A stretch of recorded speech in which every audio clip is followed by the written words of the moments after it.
In this section of the book, there's an enormous amount of terminology. What we're going to do is go through each of these basic physics concepts, and I'm going to illustrate them for you, spending a little extra time on the ones that are probably a little more unfamiliar. So let's just go right down the list. The first basic physics concept is mass. So let's just take a look at this object right in the center, this piece of wood. It's sitting here. It has some mass. In this case, I've set it in this simulation here to have a mass of 18 kilograms. All right, now because it has mass, even though the simulation is running, the object is not moving, right? If an object has mass, that means it doesn't move. It's this concept of inertia we'll revisit in just a second. Now, a force is something that causes an object to move, to change its speed or change its direction or maybe even change its shape. In the simulation, I can apply a force on this object by kind of tugging it to the right or to the left. You can see it labels it there. It's like 100 newtons it's showing. Right? So I have to apply a force to cause an object to speed up or to slow down. All right, weight. Weight is a very particular kind of force. It is the force of gravity acting on an object.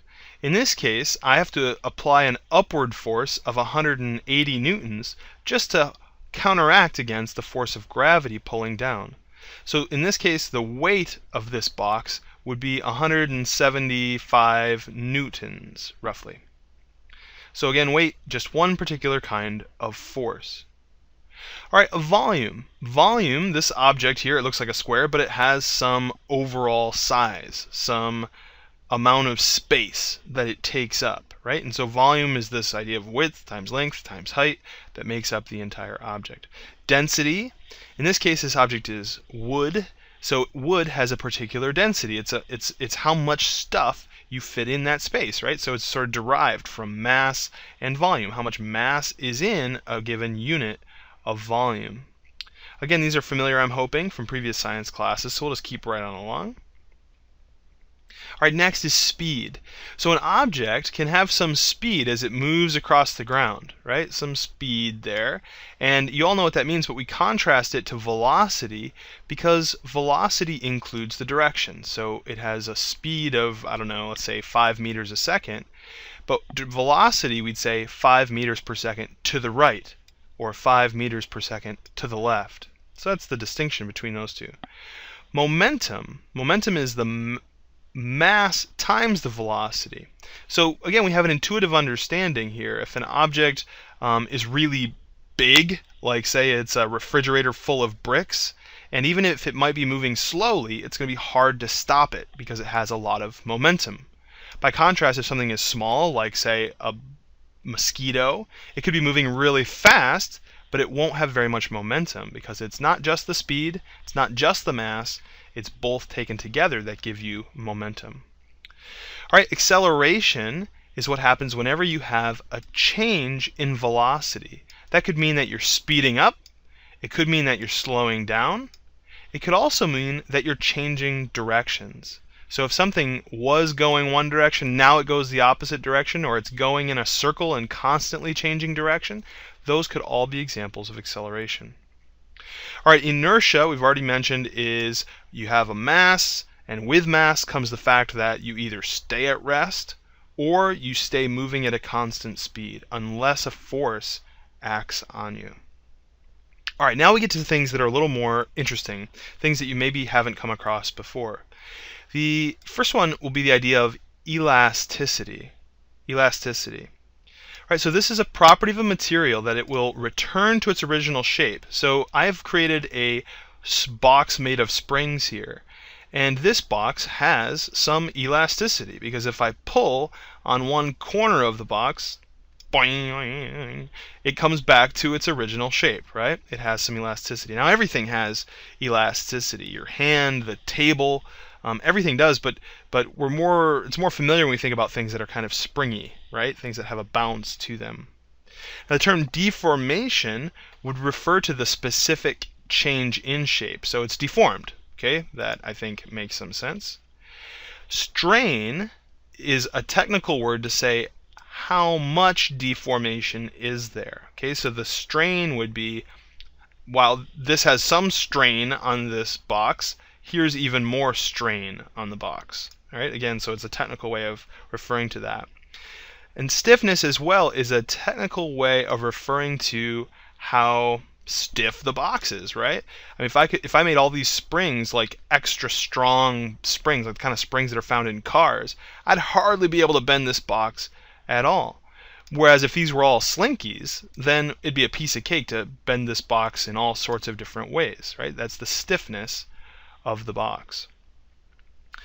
Okay, hopefully this is good. Now we're getting to yet more sort of abstract concepts in physics, ones that you've maybe less likely to have encountered in a previous class. Work.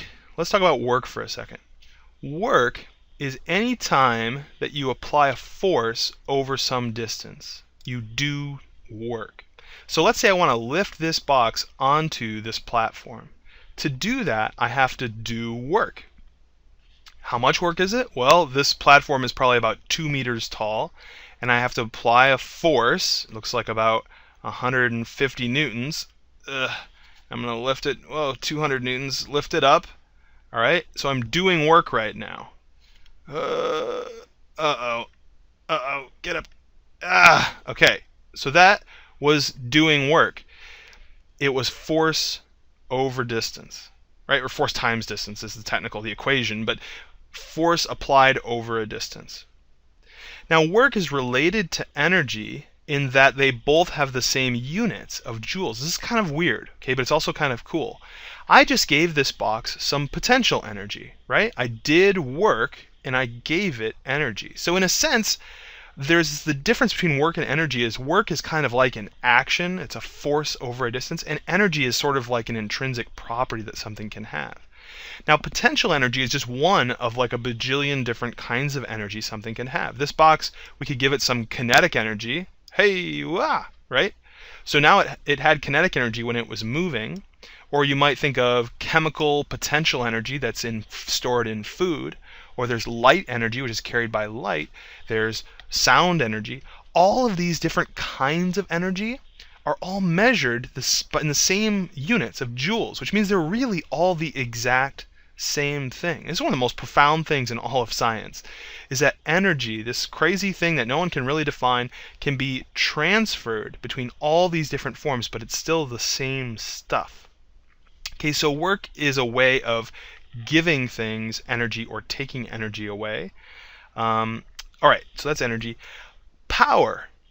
Power is taking work and energy, these things which are related, and saying how quickly is the work being done, or how quickly is the energy being released, or the energy being absorbed, or whatever, the energy changing. Okay, so how quickly is that happening? So here's an illustration of power. This would have low power because I'm doing it very slowly. Okay, I'm giving it work, and I lifted it up. Okay, here's the exact same amount of work, giving it the exact same amount of energy, but doing it much more quickly. Hi-ya! Oh, that's not good. Let's try it again. Hi-ya! Right? So that was more power. It's the amount of energy and work done there divided by the amount of time. All right, last thing we're going to take a look at is this idea of pressure. Pressure is going to be very important as we try to understand sound. Now I'm going to illustrate pressure to you by bringing our wooden box over here. Pressure is how much force is acting on an object per unit area. Okay, so force acting over a specific amount of area. So right now I have this box is pushing down with some force of gravity onto this little platform. Now the area of contact is rather large. So the area that these two things are touching each other is pretty big. So the pressure that the box is putting on this platform is not all that big. Now if I move this box over and put it onto this platform, now these two posts are holding up the same force of gravity, but there's less area that they're touching. That means there's greater pressure acting on these two posts. And in fact, if I move it over to this third platform, there's even less area where they're touching each other. So it's the same force, less area. This is even higher pressure.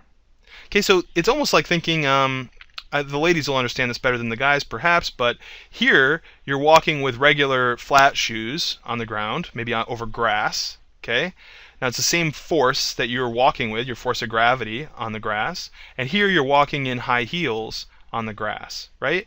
When you're walking with high heels, the pressure is greater and you're more likely to have the spike go straight into the ground. Even though it's the same force, the pressure can be very important. All right, that was an enormous number of terms. What you'll notice as we go through the rest of this class, though, is that we aren't going to use all that terminology. All right, some of those terms and some of those concepts are more important for our study of sound and how we make speech.